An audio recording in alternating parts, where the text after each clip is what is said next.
하나님께서 기뻐 받으시는 예배에 힘쓰는 귀한 새생명교회, 이렇게 말씀을 전하게 되어 대단히 기쁘게 생각을 합니다.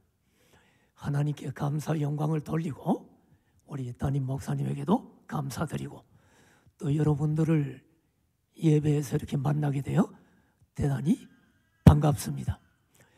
바라기는 새생명교회가 많은 영혼들이 새생명교회를 통해 새생명으로 지속적으로 잉태되는 역사가 나타나기를 간절히 축원합니다. 그러고 보니 오늘이 우리 민족의 고유 명절인 설날이네요. 설날이 공교롭게 지금 주일 예배가 됐는데 제 휴대폰으로 어제와 오늘 굉장히 많은 문자와 모바일 카드가 왔어요. 고국에서 새해 복 많이 받으시고 목사님 건강하시고 미국에 잘 계시다가 귀국하세요, 뭐 이런 문자가 많이 왔는데 우리도 오늘 민족 명절 설날이니까 새해 인사를 한번 이렇게 합시다. 어떻게 하냐면 새해에는 주님의 은혜와 평강이 넘치기를 바랍니다. 자, 좌우 앞뒤 인사합시다. 새해에는 주님의 은혜와 아멘. 여러분, 주님 주시는 은혜와 평강이 얼마나 큰 복인 줄 아십니까? 주님이 은혜를 거두어 가시면 우리가 소유하고 있는 모든 재산, 건강 다 헛된 것입니다.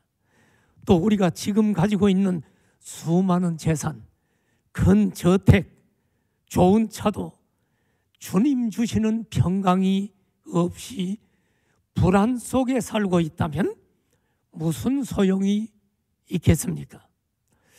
사실 오늘 우리가 경험하고 있는 현실은 어둡습니다. 우리는 코로나 팬데믹으로 3년이 넘도록 긴 어둠의 터널을 지나오고 있습니다. 아직도 이 어둠의 터널을 우리는 다 빠져나오지 못하고 있습니다. 코로나뿐만 아니라 작년 한 해는 전 세계적으로 불안과 격동의 한 해였습니다. 러시아, 우크라이나 전쟁으로 전 세계는 긴장하고 있고 우리나라 대한민국도 이전에 유례 없이 저 북한에서 미사일과 또 무인기까지 동원해서 도발을 감행함으로 불안과 긴장 가운데 있습니다. 뿐만 아니라 헬로윈 기간인 작년 10월 말 우리 한국의 이태원에서는 159명의 희생자를 낸 이태원 참사로 정치권뿐만 아니라 온 나라가 온통 시끄럽습니다. 그뿐입니까? 작년 한 해 미국에서 금리를 갖다 올리는 바람에 한국도 여지까지 유례가 없는 하는 기준금리를 7차례나 올리면서 물가를 잡으려고 하고 있는데 우리는 고물가, 고금리로 수많은 사람들의 생활이 힘겨워졌습니다. 고국을 떠나 미국에 사시는 여러분들은 여러 가지 이유로 이곳에 왔을 것입니다. 어떤 사람은 회사 일로, 어떤 사람은 개인 사업으로, 또 그 외에 여러 가지 이유로 이것에 왔을 것이라고 생각합니다. 여러분들 중에는 경제적으로 지금 자리를 잡고 안정을 누리는 분들도 있겠지만 그렇지 못한 분들도 많이 있을 것이라고 생각이 듭니다. 제가 우리 새생명교회 성도 여러분들의 개인적인 형편을 다 알지 못하지만 여러분이 어떤 상황에 있을지라도 우리는 하나님의 은혜가 없이는 한순간도 살아갈 수가 없습니다. 물질적인 안정을 누리는 것, 위험으로부터 보호되는 것, 건강 모두 하나님의 은혜입니다.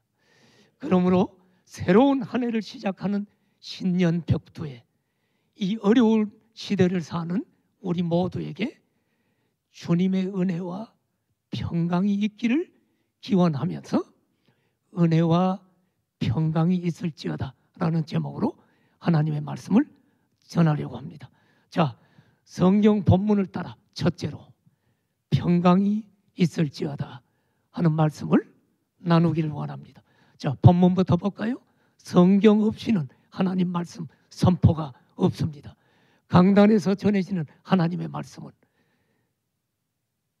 설교자가 마음대로 하는 게 아니라 하나님의 말씀을 대언하는 것입니다. 그리고 그것을 이해시키기 위해서 예화도 들고 또 필요한 주변 얘기도 하는 것이 주변 얘기가 목적이 아니라 하나님의 음성을 듣는 시간이기 때문입니다.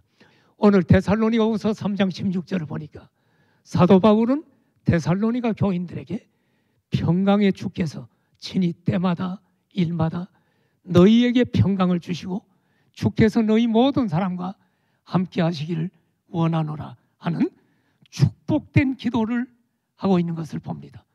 때마다 일마다 평강 주시기를 기도하고 있는데 때마다 일마다가 뭐예요? 여러분, 때마다 일마다 어느 때든지 어느 상황에서라도 평강이 있기를 기도하고 있는 것입니다. 여러분, 우리 한국은 신학적으로 기복신앙이 많이 비판을 받았죠. 예수 믿는다고 복받기 위해서만 믿지 마라. 나는 그 말은 한편은 좋은 말이기도 하고 한편은 조심스러운 말이기도 한다고 생각됩니다. 기복신앙을 지나치게 비판하다 보니까 마치 예수님 믿으면 고난의 삶을 사는 것처럼 힘겨운 신앙생활을 하는 사람들을 종종 보기 때문입니다. 기복신앙은 잘못된 것이지만 그러나 예수님 믿는 사람은 하나님의 복을 받지만 그러나 우리는 이 땅에서 공식처럼 예수 믿으면 늘 복 받는 것은 아니라는 사실도 염두에 두어야 어떤 상황에서도 주님을 배반하지 않고 끝까지 하늘 날아갈 때까지 완주한다고 믿습니다. 그러므로 여러분, 예수님을 믿는다고 해서 모든 일이 잘 되고 또 안락한 환경만 주어지는 것이 아닙니다. 우리 경험으로 다 알잖아요. 그죠? 믿는 그리스도인들에게 어렵고 힘든 시간과 환경이 주어질 수도 있다. 그러나 그런 가운데서도 주님 주시는 평강을 누릴 수 있다. 이것이 바울이 데살로니가 교인들을 향해 때마다 일마다 평강 주시기를 기도한 내용입니다. 데살로니가 교회는 모든 것이 잘 됐을까요? 아니죠. 여러분, 데살로니가 성도들은 지금 외적으로 박해를 받고 있어요. 힘든 삶을 살아요. 내적으로는 어때요? 불안합니다. 주님이 재림했다고 하는 잘못된 종말론, 거짓 소문 때문에 그들은 신앙의 혼란이 왔습니다. 이런 데살로니가 교회 성도들에게 평강의 주 예수님께 때마다 일마다 평강 주시기를 기도하고 있는 것입니다. 성경이 말하는 평강을 좀 잘 알아야 신앙이 성경적으로 바르게 섭니다. 우리 한국 교인들이. 평강이라는 단어가 헬라어로는 에이레네, 히브리어로는 샬롬. 자, 여러분에게 지금 헬라어, 히브리어를 가르치려고 하는 게 아닙니다. 에이레네라는 단어는 지금 생소한 분들이 있겠지만 샬롬이라고 하는 단어는 우리가 다 들어봤을 거예요. 바로 히브리어입니다. 샬롬, 이것이 오늘 성경이 말하는 평강입니다. 이 샬롬의 평강은 세상에서 말하는 환경적인 평강이 아닙니다. 단순히 전쟁이 없고 질병과 기근이 없고 만사가 잘 되는 상태의 평강이 아닙니다. 하나님께서 주시는 평강은 영적인 평강입니다. 하나님의 은혜를 입은 자, 구원받은 자가 누리는 평강입니다. 세상이 주는 평강은 일시적인 평강이지만 하나님께서, 예수님께서 주시는 평강은 영원한 평강이요, 어떤 상황에서도 누릴 수 있는 평강인 줄로 믿습니다. 코로나 팬데믹 상황에서도 누릴 수 있는 평강입니다. 경제적으로 어려운 상황에서도 누릴 수 있는 평강입니다. 내 몸에 병이 들어서 투병하고 있다면 투병하는 상태에서도 누릴 수 있는 평강입니다. 이것이 때마다 일마다 주시는 평강입니다. 예수 그리스도 안에 새 생명을 얻은 자만이 누릴 수 있는 참된 평강인 줄로 믿습니다. 예수님께서 이 평강을 우리 새생명교회에 새 생명으로 거듭난 믿음의 사람들에게 주신다고 약속하셨습니다. 요한복음 14장 27절을 보십시오. 예수님의 말씀입니다. 나의 평안을 너희에게 주노라. 내가 너희에게 주는 것은 세상이 주는 것과 같지 아니하리니 너희는 마음에 근심하지도 말고 두려워하지도 말라. 우리 예수님을 믿는 그리스도인들도 이 세상을 살면서 말로 표현할 수 없는 절망적인 고난의 환경이 올 수 있어요. 그러나 주님 안에 있는 자는 평강의 주께서 주시는 평강으로 그 고난을 이길 수 있음을 믿습니다. 저는 어릴 때, 자랄 때부터 연약한 어린아이였어요. 그래서 늘 세상 사는 게 무서웠어. 어릴 때 이런 생각을 했어요. 내가 어느 날 교통사고 나면 어떡하지?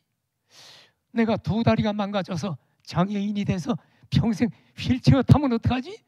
그러면 내 자존심이 허락하지 못하니까 내가 목숨을 끊어야지. 목숨을 어떻게 끊을까? 이런 거 연구했어요. 내가 갑자기 불치병이 생기면 어떡하지?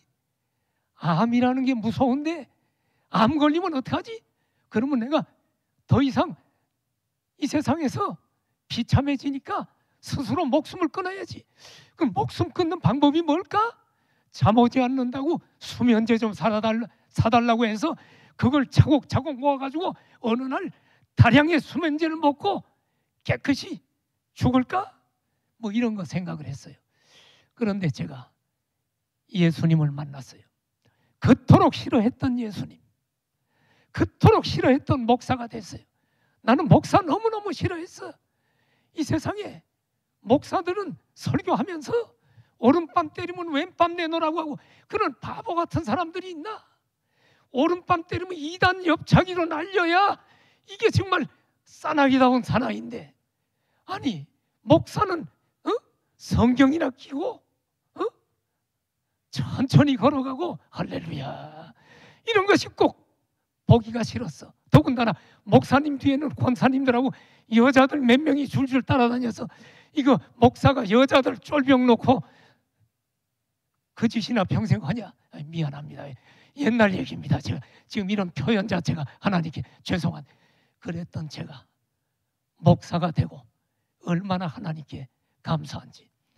그리고 제가 참 뒤늦게 목회를 했어요. 제가 지금 나이가 많은데 나이는 좀 이따 얘기하고, 자 그렇게 제가 목회를 뒤늦게 했는데, 뒤늦게 목회를 하면서 제가 한 주에 설교를 30번 이상 했어요. 지금 생각하면 나는 꿈 같아. 내가 늘 생각하는 게, 내가 목회한 것은 내 힘으로 한 게 아니구나. 당연한 것이 아니라 하나님의 은혜였구나. 저는 이것을 지금 고백합니다.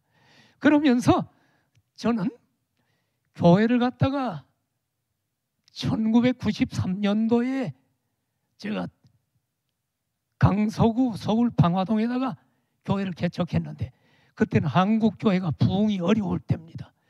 그때 하나님을 의지하고 교회를 개척했는데, 하나님의 은혜로 IMF 시절에 땅을 사서 교회당을 건축하고 교육관 5층 6층 건물을 매입을 하고, 또 하나님의 은혜로 지금 방화동에서 랜드마크라고 하는 한 620평 되는 땅을 국제 예식장, 국제 극장이라고 하는 자리, 수많은 사람들이 노리던 그 금싸레기 같은 자리 하나님이 주셔서 그곳에서 열심히 목회를 하면서 이제 교회가 계속적으로 새 생명이 잉태되고 많은 영혼들을 구원하게 되었습니다.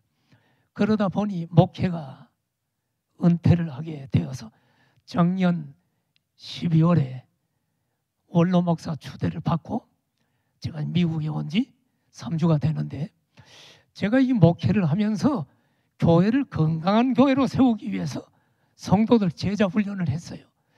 새벽 3시에 일어나서 4시부터 7시까지 3시간 10몇 명을 놓고 소그룹으로 제자 훈련하고 우유 빵 먹고 출근하고, 일주일에 새벽에 2팀, 그리고 저녁에 또 나가서 이제 전도 현장에 나가서 소그룹 놓고 전도하는 방법 훈련시키느라고 소그룹 리더들 세우려고 이 소그룹을 지금 강조하는데, 소그룹은 굉장히 중요한 성경적 원리입니다. 그래서 거기서 전도 훈련하고 하다 보니 일주일에 30번이 넘게 목을 쓰고 설교를 해야 되는데, 어느 날 목이 이상해서 병원에 가봤더니 갑상선암이라는 선고를 받았습니다. 그때 하나님께 기도했습니다. 하나님, 제 목회는 여기까지입니까? 하나님이 멈추라면 멈추겠습니다. 그리고 제가 일주일간 휴가를 냈어요. 나는 교회를 개척한 사람이기 때문에 부목사님들 휴가는 줘도 내가 휴가를 잘 갖지를 않아요. 내가 휴가를 가면 교회가 휘청거릴까 봐 지금 개척했기 때문에. 그래서 제가 휴가가 없었는데 해외 갈 때, 해외 선교 갈 때 이거 외에는 제가 국내에서 휴가를 가진 적이 없습니다. 그런데 이제 암 수술을 해야 돼요. 그래서 주일 저녁 예배를 마치고 제 아내와 더불어 신촌 세브란스 병원에 입원을 했습니다. 월요일 날 수술하는데 하나님께 기도하면서 눈을 감고 수술실로 들어갑니다. 제 아내가 수술실 입구까지 왔습니다. 보호자는 더 이상 못 들어갑니다. 제가 들어가면서 하나님, 지금까지도 하나님의 은혜입니다. 제가 여기서 더 이상 목을 쓰지 못한다면 하나님 뜻으로 알고 중단하겠습니다. 마취제를 맞고 나서 스르르 잠이 들었는데 깨고 나니까 병실인데 눈을 떠보니 수술이 끝났는데 제 아내가 제 옆에서 기도하고 있는 거예요. 그래서 여보, 여기 어디야? 목사님 수술 마치고 지금 들어왔어요. 그래, 이제 병실에서 퇴원을 하게 돼서 제가 일주일 휴가를 맡았기 때문에 기도원을 가려고 지하에서 시동을 걸고 기도원으로 가려고 하는데 갑자기 전화가 왔습니다. 우리 교회 장로님입니다. 목사님 어디 계세요? 지금 병실에 왔더니 목사님 퇴원했다 그러세요. 아니 장로님 왜 왔어요? 내가 휴가 간다 그랬지 언제 병원에 간다 그랬어요? 목사님은 한 번도 휴가를 가진 적이 없고 그랬는데 아무래도 이상해서 목사님이 어디 아픈 것 같아서 서울대학병원부터 지금 다 전화하다가 연세대 세브란스 병원에 있다는 걸 알고 달려왔습니다. 홍삼 박스하고 뭘 싸가지고 달려왔는데 여기까지 온 장로님을 내가 안 보고 갈 수 없어서 자, 나 지금 기도원 가려고 지금 했는 지하에 있습니다. 내려오십시오. 눈물이 글썽한 장로님을 보고 장로님 고맙습니다. 성도들은 걱정하니까 알리지 마십시오. 날 위해서 그냥 기도해 주십시오. 그리고 제가 와서 그때부터 찬양이 잘 안 나와요. 나는 참 찬양을 하고 싶은데 음이 잘 안 나와. 설교는 억지로 하겠는데 지금 설교 지금 이제 이 목소리 가지고 하는 겁니다만은 찬양이 안 나와. 그래서 참 안타까움이 있는데 하나님이 2011년도 11월에 갑상선 암 수술을 하게 하시고 지금 10여 년 동안 목회를 잘 하나님 은혜 가운데 마치게 하시고 그리고 제가 원로 목사 추대를 바로 1개월 전에 작년 12월에 추대를 받았습니다. 자, 사랑하시는 여러분, 저는 이렇게 생각을 합니다. 암이 안 올 수도 있지만 암이 와도 걱정하지 마십시오. 우리 그리스도인들은 인생의 목적이 건강이 궁극적인 목적은 아닙니다. 언젠가 다 죽습니다. 돈이 목적이 아닙니다. 명예와 권력이 목적이 아닙니다. 그런 것들은 다 필요하기는 하지만 그리스도인의 궁극적인 목적은 하나님 나라를 이 땅에 이루며 사는 삶입니다. 우리 주기도문 할 때 나라에 임하옵시며 나라가 이루어지는 것이 우리의 기도 제목이 되어야 돼요. 뜻이 하늘에서 이루어진 것 같이 이 땅에도 이루어지는, 우리는 미국에 살든 한국에 살든 하나님의 뜻을 이루며 사는 것이 우리 그리스도인들의 궁극적인 목적이 되어야 할 줄로 믿습니다. 이 세상 모든 것들은 어느 날 다 놓고 사라질 날이 있을 것입니다. 여러분 백화점 왕 워너메이커를 잘 많이 들어서 아시죠? 필라델피아에 그분 교회가 있고 동상이 있는데 제가 몇 해 전에 어느 목사님이 내가 뉴욕에 있는데 저를 차를 태우러 와서 필라델피아까지 토요일 날 가서 호텔을 잡아주시고 주일날 설교를 좀 해달라고 해서 설교를 했습니다. 그리고 나서 그 목사님이 필라델피아에 여러 군데를 차를 가지고 저를 구경을 시켜줬는데 그때 존 워너메이커 동상이 있는 곳에 가서 보고 교회를 보았습니다. 존 워너메이커는 필라델피아에 돈 많은 백화점 왕 아닙니까? 이분은 미국 23대 대통령이 초등학교 2학년 학력이 전부인 이 존 워너메이커에게 재신부 장관직을 맡아달라고 요청을 했을 때 존 워너메이커가 거절합니다. 나는 주일학교 교사를 해야 되는데 장관하면 그거 못하지 않습니까? 그래서 그 대통령이 주일날 교사를 하는 것을 조건부로 재신부 장관을 맡게 됐습니다. 그리고 장관이 되고 나서도 주일날 한 주도 빠짐없이 주일 성수하면서 그는 매주 수도 워싱턴에서 필라델피아까지 왕래하면서 주일학교 교사를 감당했습니다. 그의 인생의 궁극적인 목적은 돈 많이 버는 게 아닙니다. 하나님 나라를 실현하는 것이 그의 목적입니다. 그가 유명한 얘기를 했지요.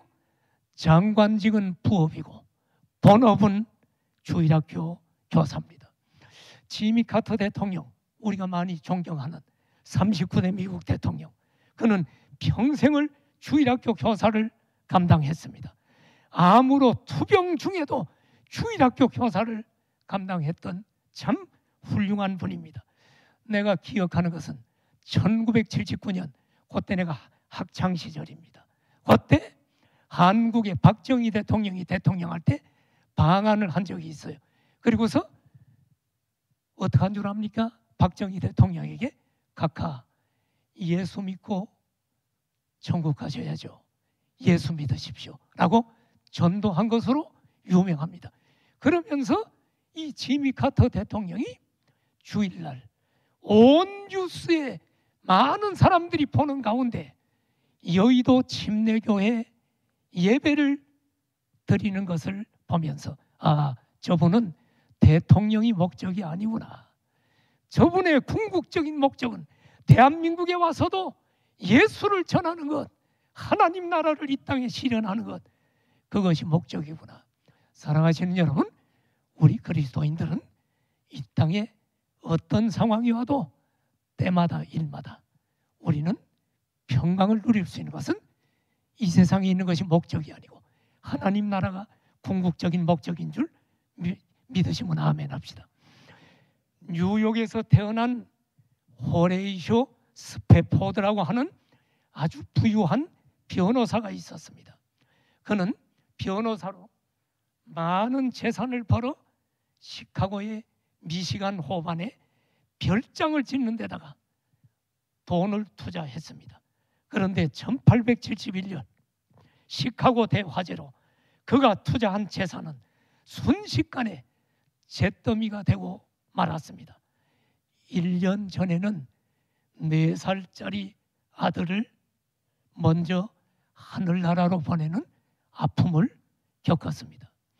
연거푸 감당할 수 없는 이 아픔을 겪은 45세의 스패포드 변호사는 휴식을 위해 아내와 함께 유럽 여행을 계획했습니다. 그러나 갑자기 처리할 일이 생겨 스패포드는 아내와 어린 4딸을 먼저 유럽행 여객선에 승선시켰습니다. 대서양을 횡단하는 여객선 빌르 드 아브르는 1873년 11월 15일 승객 313명을 태우고 뉴욕항을 떠나 파리로 향하고 있었습니다. 일주일이 지난 11월 22일 승객들이 잠들어 있는 새벽 2시에 영국 범선 로크언과 정면 충돌하고 말았습니다. 이 사고로 226명이 목숨을 잃고 87명만 구조되었습니다. 스패포드 부인 안나만 구조가 되고 4딸은 바다에 잠기고 말았습니다. 11살, 9살, 5살, 2살 난 4딸들은 이 사고의 소식을 들은 스패포드는 참담한 마음으로 아내를 만나려고 영국으로 향했습니다. 배를 타고 가는 중에 선장이 말합니다. 지금 지나는 이 장소가 사고 현장입니다. 스패포드는 참담한 마음으로 바닷속을 들여다봤습니다. 그는 마음의 괴로움과 하나님에 대한 원망으로 북받치는 울부짖음을 참을 수가 없었습니다. 주님, 저는 주님의 일을 가장 귀하게 여겼고 주님을 사랑했습니다. 그런데 왜 나에게 이런 고통을 주십니까? 이제 나는 어떻게 살아야 합니까? 밤새도록 절규했습니다. 밤새도록 절규하다가 아침 해가 떠오릅니다. 동트는 햇살이 선실 창가로 쏟아질 때 평강의 주님이 그를 찾아오셨습니다. 그는 자신의 마음을 써내려갔습니다. 그것이 우리 찬송가 413장입니다. 내 평생에 가는 길 순탄하여 늘 잔잔한 강 같든지 큰 풍파로 무섭고 어렵든지 나의 영혼은 늘 편하다. 내 영혼 평안해. 내 영혼 평안해. 2절 4절까지 다 평안을 노래합니다. 모든 재산과 내 자녀를 한순간에 잃어버린 아픈 가슴을 움켜쥐고 통곡해도 시원찮을 그 순간에 그는 영혼의 평안을 노래하고 있습니다. 어떻게 이렇게 평안을 노래할 수 있었을까요? 그것은 오직 평강의 주 예수 그리스도로 말미암아 때마다 일마다 주시는 평강 때문입니다. 사랑하시는 여러분, 나는 여러분들의 형편을 다 모르지만 여러분 누구에게도 얘기할 수 없는 슬픔을 안고 오늘 예배에 참여한 분들이 있습니까? 저도 평생을 목회해서 이렇게 사람들을 보면 영분별도 좀 합니다만은, 그러나 여러분들을 다 알지 못하지만 여러분들이 누구에게 얘기할 수 없는 아픔을 겪고 있는 분들도 오늘 2부 예배에 있는 줄로 압니다. 여러분, 예수님이 여러분 안에 계십니다. 때마다 일마다 언제든지 어떤 상황 속에서도 주님 주시는 평강이 넘치기를 축복합니다. 두 번째로, 은혜가 있을지어다. 데살로니가후서 3장 18절을 보십시다. 우리는 하나님의 은혜가 없이는 한순간도 살아갈 수 없습니다. 모든 것이 하나님의 은혜임을 깨달아야 합니다. 이 땅에 태어난 것도 하나님의 은혜요, 내가 지금 선택한 것이 아닙니다. 하나님께서 생명을 주셨기 때문입니다. 우리가 숨쉬고 앉고 일어서고 눕고 걷고 뛰고 일하고 잠자는 모든 것 하나님의 은혜인 줄 믿습니다. 햇빛과 비, 바람, 낮과 밤, 꽃이 피고 열매 맺는 것, 4개월, 4계절 등 이런 것들 당연한 것이 아니라 하나님의 은혜입니다. 우리가 코로나 안 걸린 분이 있나요? 우리 대한민국에 지금 어제 뉴스 보니까 3천만 명이 걸렸대요. 아직 안 걸린 사람들이 있지요? 그것은 내가 실력 있어서 안 걸린 게 아니고, 내가 마스크 쓰고 손소독 잘해서, 내가 관리 잘해서 안 걸린 것이 아니고 하나님의 은혜입니다. 그런데 우리에게 최고의 은혜가 뭡니까? 죄인된 우리에게 하나님은 특별 은총을 베풀어 주셔서 예수 그리스도를 통한 구원을 얻고 새 생명을 얻고 오늘 새 생명교회에 와서 예배드리게 하시는 은혜, 놀라우신 하나님의 은혜인 줄 믿습니다. 은혜와 평강, 이 두 가지가 예수님 믿는 우리에게는 얼마나 귀한 선물인지 모릅니다. 그래서 사도 바울은 신약 성경 27권 중에 13권 이상을 썼는데 13권 모두 서두에 은혜와 평강이 있기를 기원하면서 인사를 하고 있는 것을 봅니다. 13권을 지금 다 살펴볼 시간은 없고 바울 서신 중에 데살로니가 전후서만 봅시다. 전서 1장 1절에 보면 여기 데살로니가인의 교회에 편지하노니 은혜와 평강이 너희에게 있을지어다. 데살로니가 후서도 볼까요? 후서 1장 2절에 보면 하나님 아버지와 주 예수 그리스도로부터 은혜와 평강이 너희에게 있을지어다. 이 은혜와 평강이 얼마나 귀한 선물이면 데살로니가 후서 처음 인사에도 은혜와 평강을 얘기하고 오늘 여러분 설교 본문인 데살로니가 후서 마지막을 마치면서도 은혜와 평강으로 축복하겠습니까? 제가 3주 전에 애틀란타 왔는데, 제가 애틀란타 와서 많은 은혜를 받았는데 그 받은 은혜 중에 제가 특별한 은혜가 하나 있어요. 뭐냐면 제가 젊어졌어요.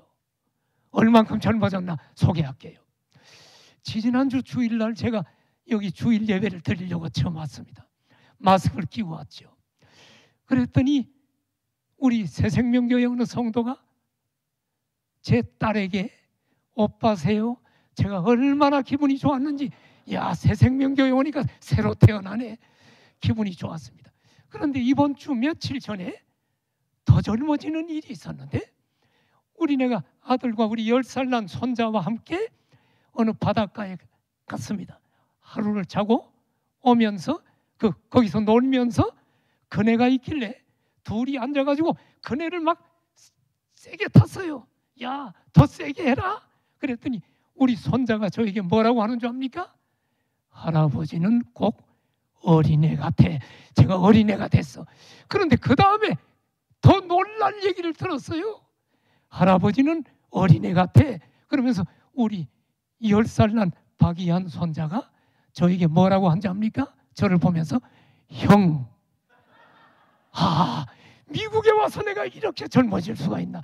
새생명교회 몇 번 출석했더니 하나님이 저를 계속 거듭나게 해주셔서. 자, 여러분, 하나님의 은혜와 평강을 체험하고 하나님을 찬양하며 사는 한 사람을 소개하고 말씀을 마치려고 합니다.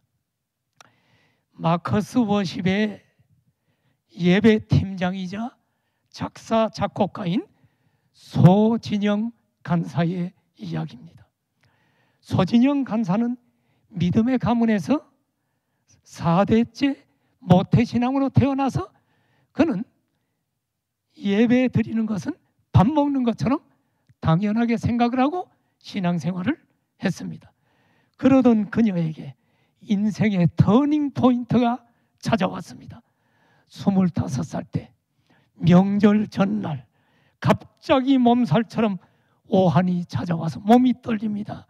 검사 결과 만성 골수성 백혈병이라는 진단을 받았습니다. 정천벽력 같은 소식에 너무 놀라 하염없이 눈물만 흘렸습니다. 그때부터 항암 치료를 시작했고 매일 4알씩의 항암약을 먹었습니다. 친오빠를 통해 조혈모 세포 이식을 받으려다가 이식을 받을 경우에 결혼 후에 영구 불임이 된다는 사실을 알고 이식을 포기했습니다. 마커스 워십에서 소진영 간사의 상황을 다 알면서도 결혼하자고 하는 이영 팀장의 끈질긴 프로포즈에 1년 뒤에 결혼을 했습니다. 아이를 갖기 위해서는 약을 끊어야 하는데 병원과 가족들은 약 끊는 것을 반대했습니다. 그녀는 하나님께 기도했습니다. 하나님께 기도하는 중에 하나님의 참된 평안이 찾아왔고 용기를 얻어서 의사와 부모, 남편을 설득해서 약을 끊고 아이를 갖는 시도를 시작했습니다. 그렇게 1년을 노력해도 아이가 생기지 않았고 의사는 이제는 더 이상 약을 끊으면 안 되니 다음 달에도 아이가 안 생기면 약을 다시 먹어야 한다고 했습니다. 그런데 그 다음 달 드디어 딸을 가지게 되었습니다. 이렇게 어렵게 임신한 뒤에 지은 곡이 오직 예수뿐이네 라는 곡입니다. 우리 한번 들어보고 나중에 간주 후에 우리도 같이 한번 뒷부분을 부르고 마칩시다.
나의 모든 삶 버티고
찬양합시다.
나의 모든 것 다 주께 맡기니 참된 평안과 위로 내게 주신 주 예수 오직 예수뿐이네.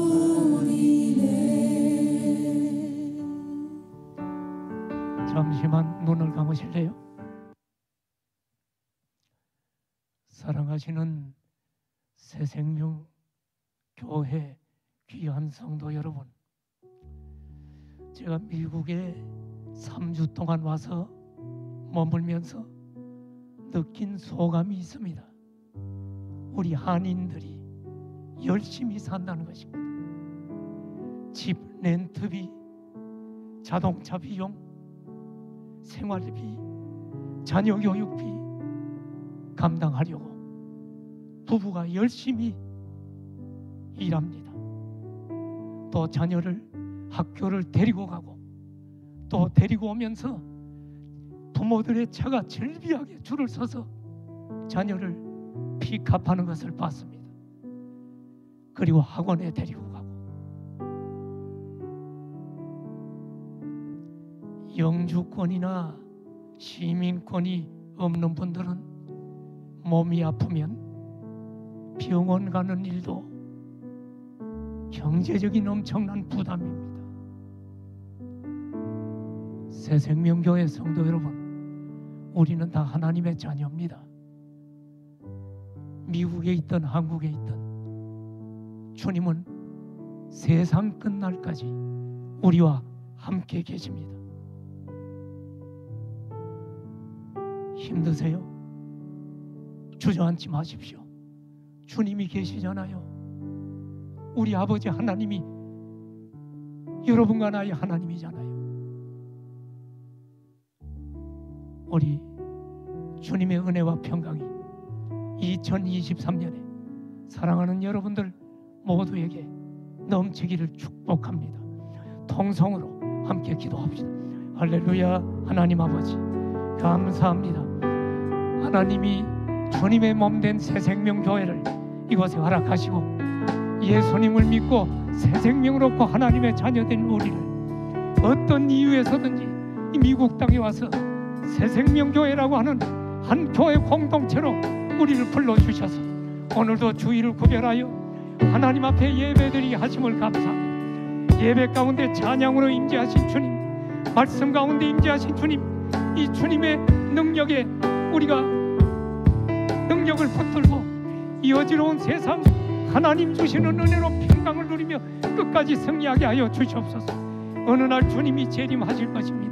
우리는 궁극적으로 영원한 하늘나라에 갈 것입니다. 믿음 가지고 이 땅에 하나님의 나라를 실현하는 공동체로서 우리가 사명을 가지고 우뚝 설 수 있도록 도와주시고, 힘든 성도들에게 하나님이 능력의 손으로 붙잡아 주시옵소서. 하나님 아버지, 우리 사랑하는 귀한 성도들, 주님의 아들, 딸들입니다. 각자의 형편들을 모르지만 확실한 것은 주님이 함께 하신다는 사실 우리 꼭 믿고, 힘들고 어려운 상황 속에서도 때마다 일마다 평강 주시는 주님이 사랑하는 성도들에게 은혜와 평강을 주시고 2023년도 승리하게 하시고 우리의 자녀들 하나님의 은혜 가운데 모든 위험과 악으로부터 지켜주셔서 믿음의 훌륭한 자녀로 잘 자랄 수 있도록 키워 주시옵소서. 예수님의 이름으로 기도드립니다.